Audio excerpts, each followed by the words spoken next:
Assalamualaikum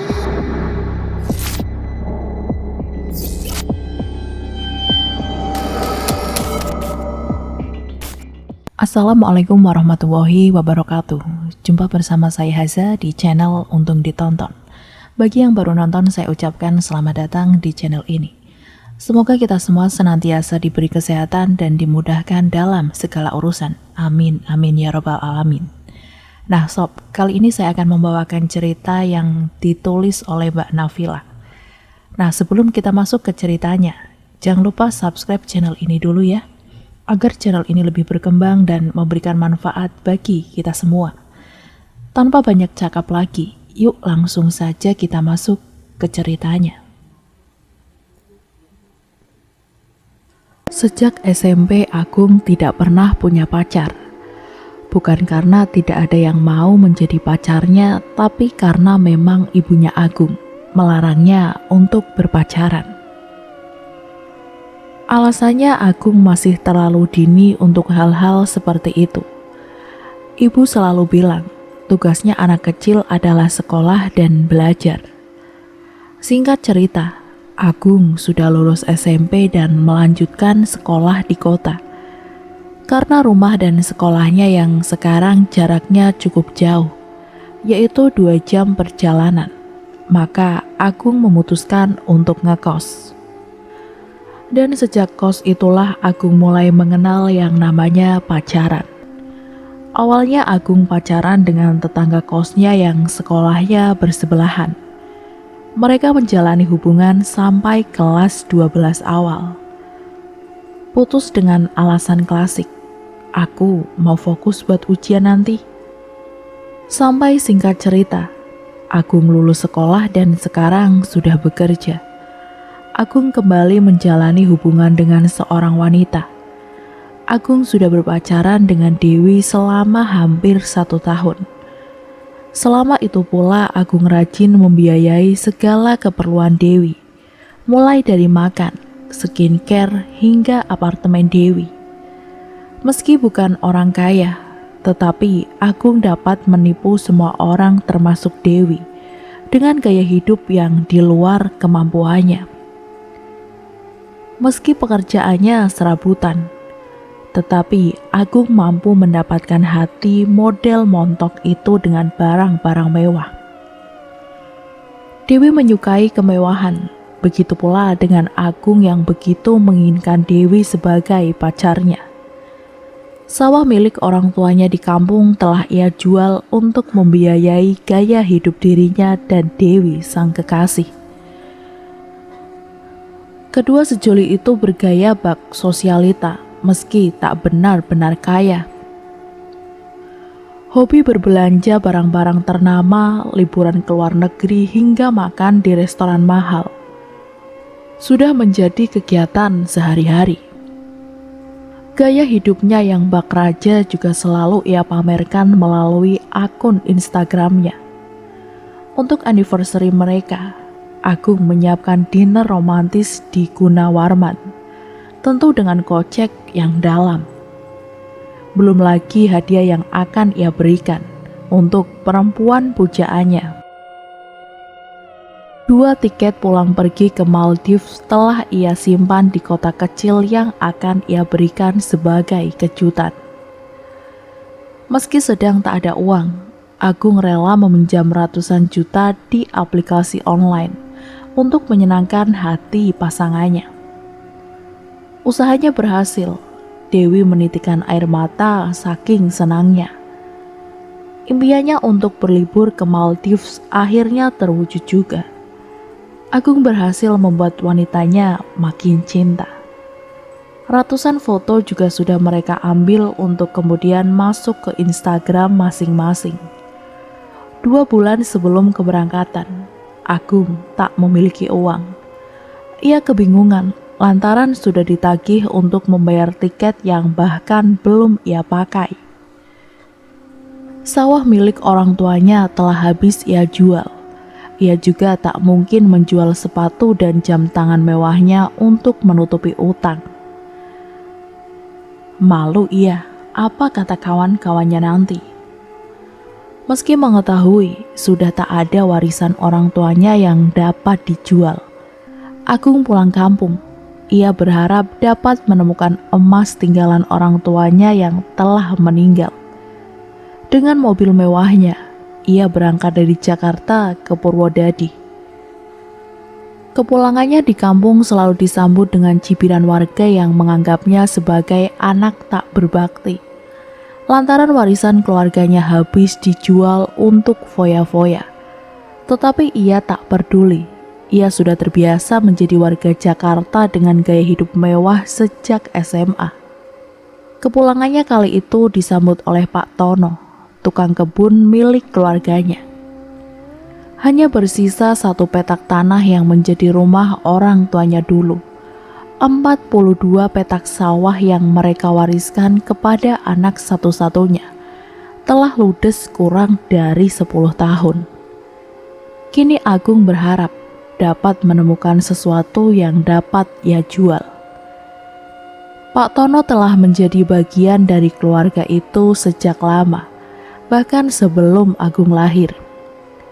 Ia sudah menjaga rumah itu selama berpuluh-puluh tahun lamanya. Agung yakin bila orang tuanya memiliki harta yang sengaja mereka simpan, maka Pak Tono tahu jawabannya. "Siang Pak, Pak Tono tahu tidak ya di mana Bapak Ibu menyimpan emasnya?" Tanyanya tanpa basa-basi. Pak Tono sudah tak terkejut dengan tingkah laki-laki muda itu. Dalam hatinya ia sangat kasihan dengan majikannya, lantaran memiliki anak yang tak semenghargai kerja keras mereka. Meski benci dengan juragan kecilnya itu, Pak Tono tetap sabar. "Setahu saya, emas milik Bapak Ibu sudah Mas Agung jual semua. Sudah tidak ada yang tersisa, Mas," katanya dengan sabar. Agung kesal mendengar jawaban itu. Ia bingung harus membayar hutang-hutangnya dengan apa. Agung kemudian memutuskan untuk tinggal selama beberapa hari di rumah tua itu untuk mencari harta yang tersisa. Setelah lelah menggeledah seisi rumah, Agung kelelahan. Ia tertidur di joglo depan rumahnya tepat ketika maghrib berkumandang. Ia kemudian dibangunkan oleh Jaka, teman masa kecilnya. Kedua sahabat itu kemudian saling berpelukan melepas rindu. Keduanya dahulu kawan dekat. Mereka berdua selalu terlihat bersama kemanapun mereka pergi.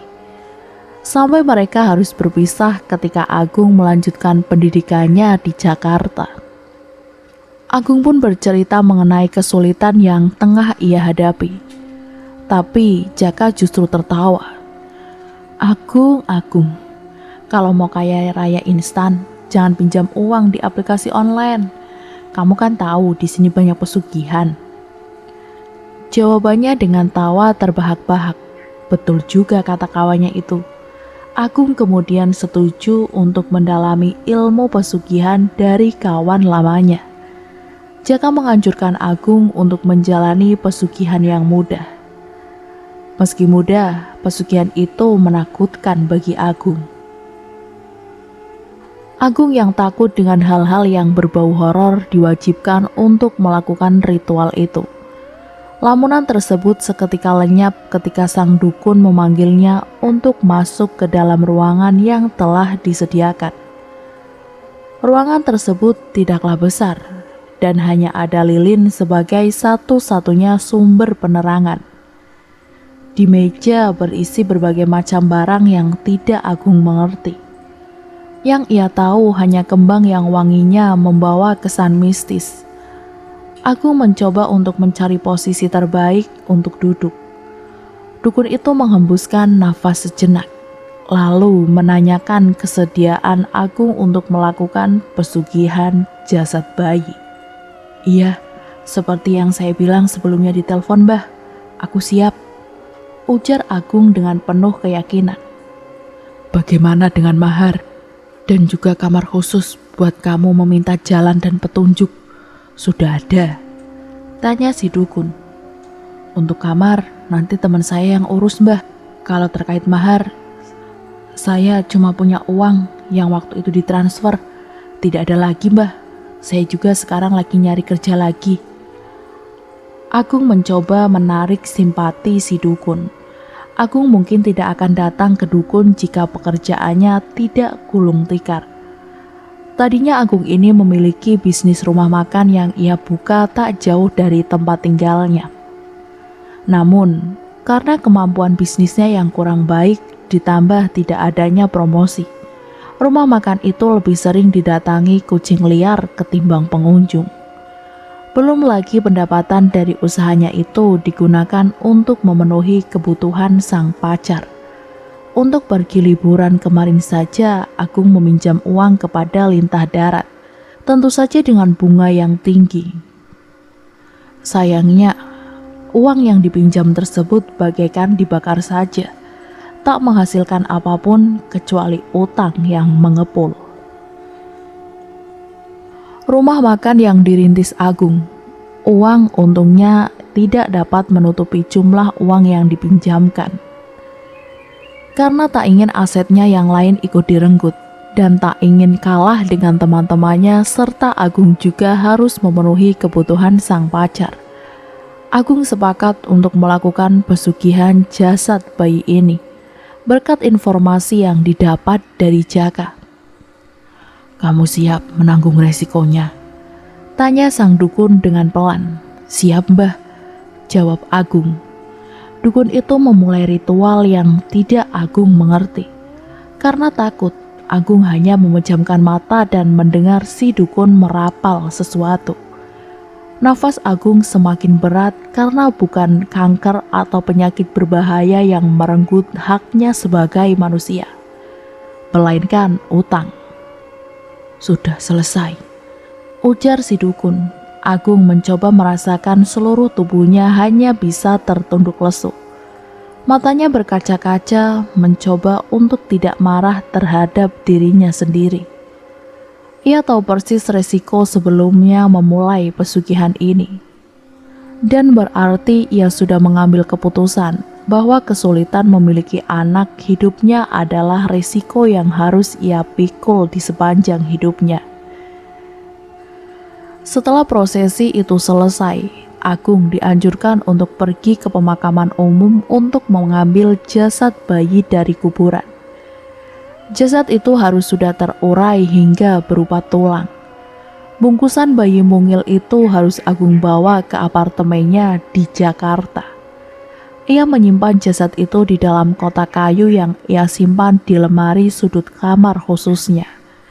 Banyak uang seketika muncul di atas kasurnya tiap Agung memberikan jasad itu dupa. Uang sekoper selalu muncul tiap malam Jumat Kliwon, membuat Agung mampu melunasi utang-utangnya.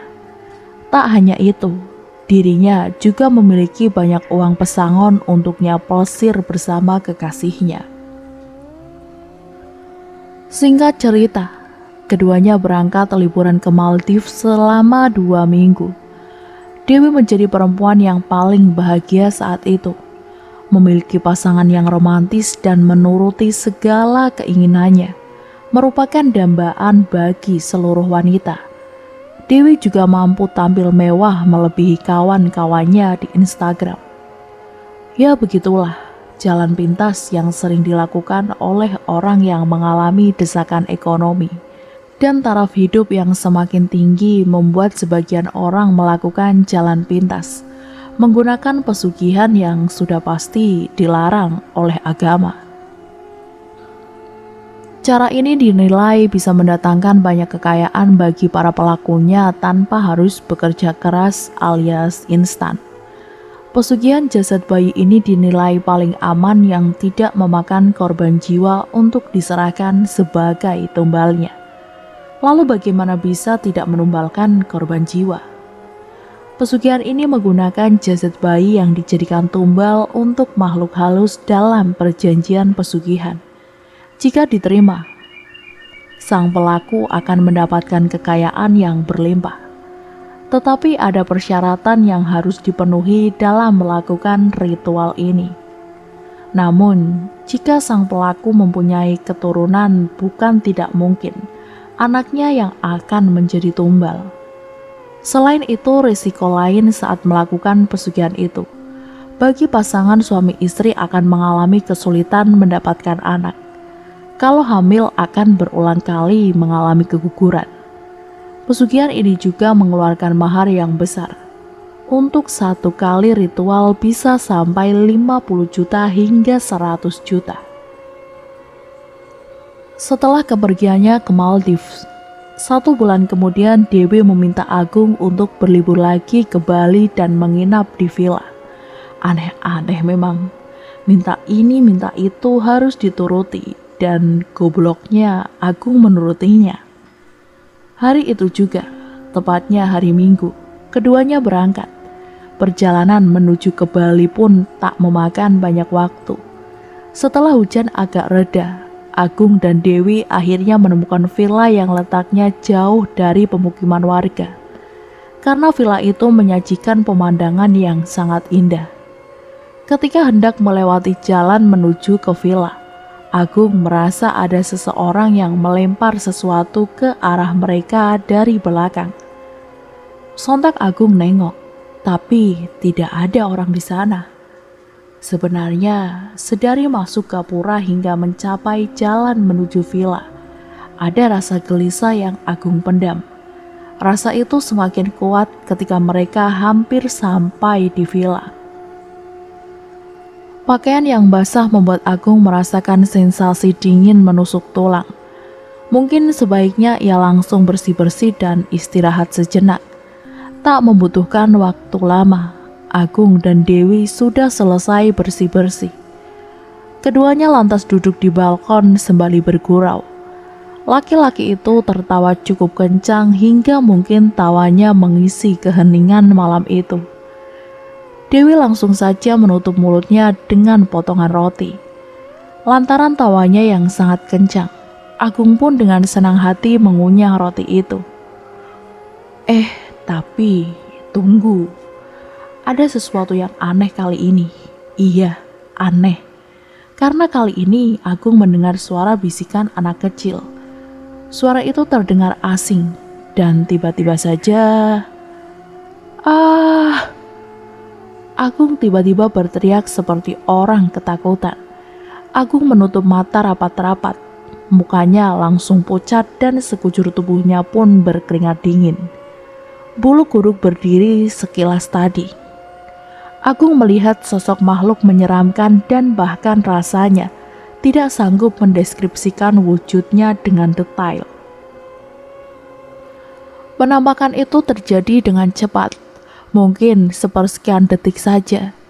Dewi yang melihat tingkah Agung itu langsung mendekat dan duduk di hadapannya. Dia terlihat panik dan mencoba untuk menyadarkan sang kekasih. Dia mengguncangkan tubuhnya Agung hingga Agung akhirnya membuka mata. Jujur, Agung tidak berani menengok kanan dan kiri. Matanya hanya tertuju ke bawah sembari pelan-pelan melihat wajah Dewi. Aku pengen masuk kamar aja. Capek, mau istirahat, ucap Agung dengan suara pelan. Entah kenapa ia enggan untuk menceritakan kejadian tadi. Dewi pun ikut masuk ke dalam. Letak kamar mereka berhadapan. Agung yang sisi kanan dan Dewi yang sisi kiri. Di dalam villa, Dewi berusaha mencari tahu alasan Agung sempat histeris. Namun, Agung hanya menggeleng dan tetap meminta dia untuk tidak berbuat aneh-aneh.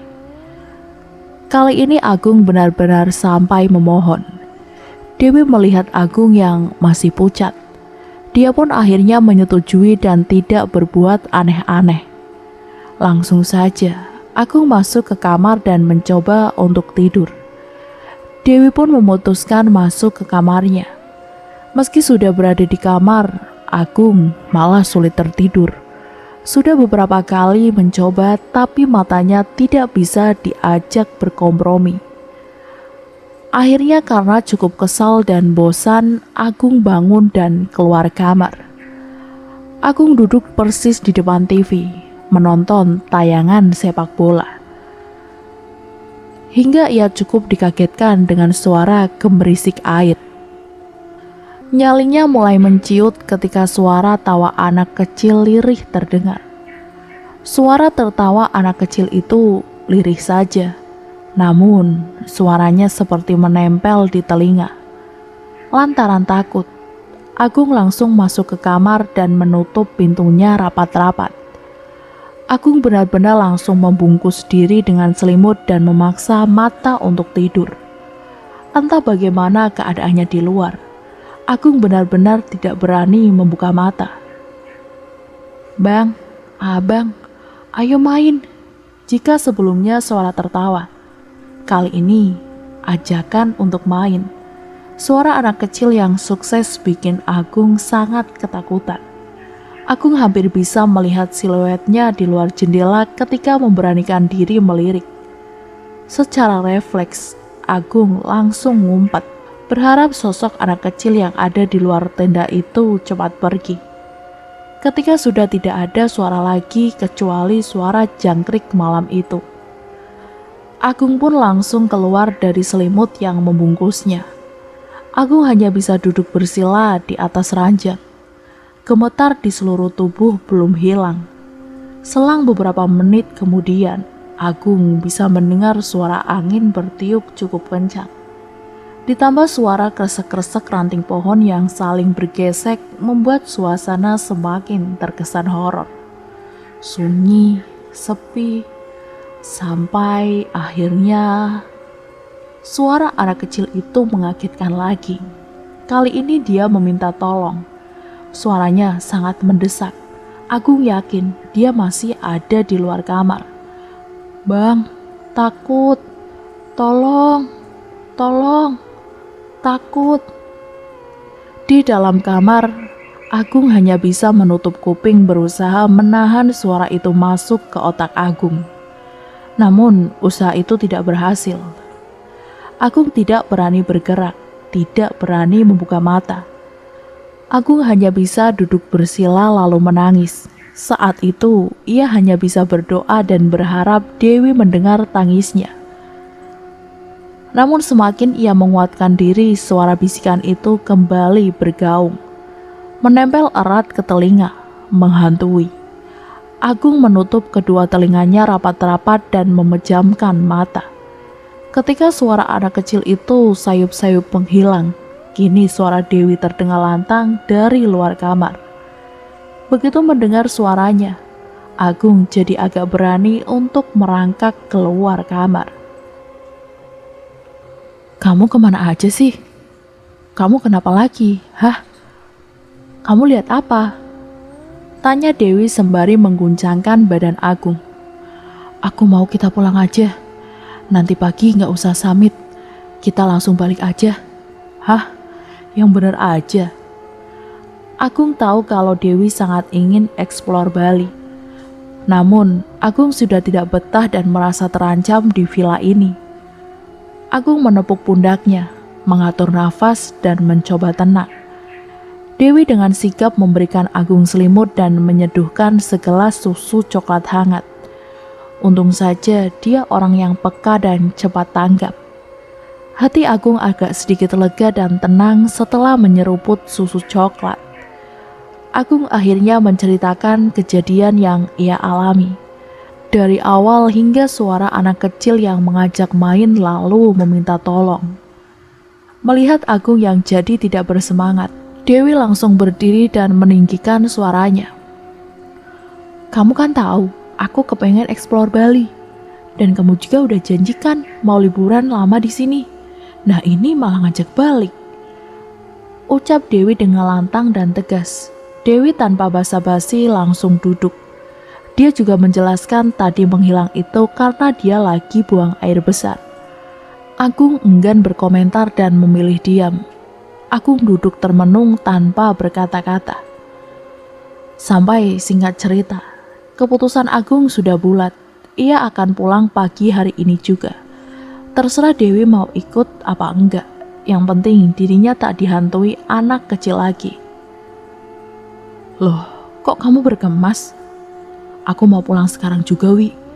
Kalau kamu mau ikut ayo, kalaupun enggak ya enggak apa-apa. Uang sewa sudah kubayar kok." Dewi yang mendengar ucapan dari Agung pun tercekat.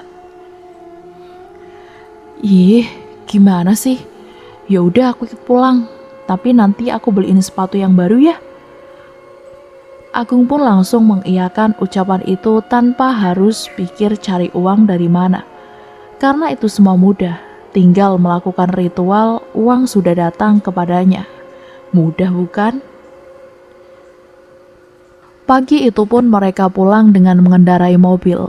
Sebelum sampai rumah, mereka sempatkan untuk makan dan berbelanja sepuasnya, menuruti segala keinginan sang kekasih.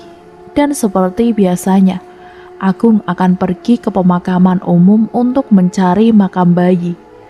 Jasad bayi itu diambil sebagai media pesugihannya. Tata cara dalam melakukan proses ritual ini yaitu dengan membakar dupa dan membaca mantra pesugihan pada tengah malam Jumat Kliwon di sebuah kamar khusus. Mantra yang dibaca adalah Salamun jagat kasugihan, terap-terap danyang sabuwono, siropodo temuko, terap-terap danyang kang bau reksa kuto, siropodo ewang-ewangono. Aku anak turunane Prabu Aji saka bukakno plawangan rezekiku. Tumengko no sadang panganku, terap-terap bukao, mengo kesugihanku, den ewang-ewangi danyang kang rumeksa tanah Jawa. Dibaca 21 kali, maka kekayaan yang diharap akan segera datang. Uang ratusan ribu berserakan di atas ranjang. Agung tak perlu pusing mencari uang untuk membelikan keperluan sang kekasih. Saat itu Agung hendak menjemput Dewi di kediamannya. Rencananya mereka akan pergi ke mal ternama di ibu kota. Tak butuh waktu lama, Agung sampai dan langsung disambut dengan senyuman Dewi. Tak berselang lama mereka langsung menuju ke mal tersebut. Tetapi hal buruk terjadi. Keduanya terlibat dalam kecelakaan beruntun di tol. Nyawa Agung tidak dapat diselamatkan dan Dewi menderita luka parah. Karma dari hal buruk yang telah mereka lakukan. Agung pun segera dimakamkan hari itu juga. Pemandi jenazah mengatakan, jenazahnya Agung pada saat akan dimandikan mengeluarkan bau yang menyengat.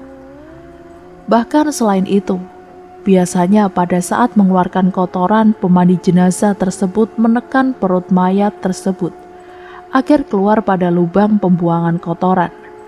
Namun berbeda dengan Agung. Agung pada saat ditekan perutnya tidak keluar sedikit pun pada duburnya, melainkan keluar pada mulutnya.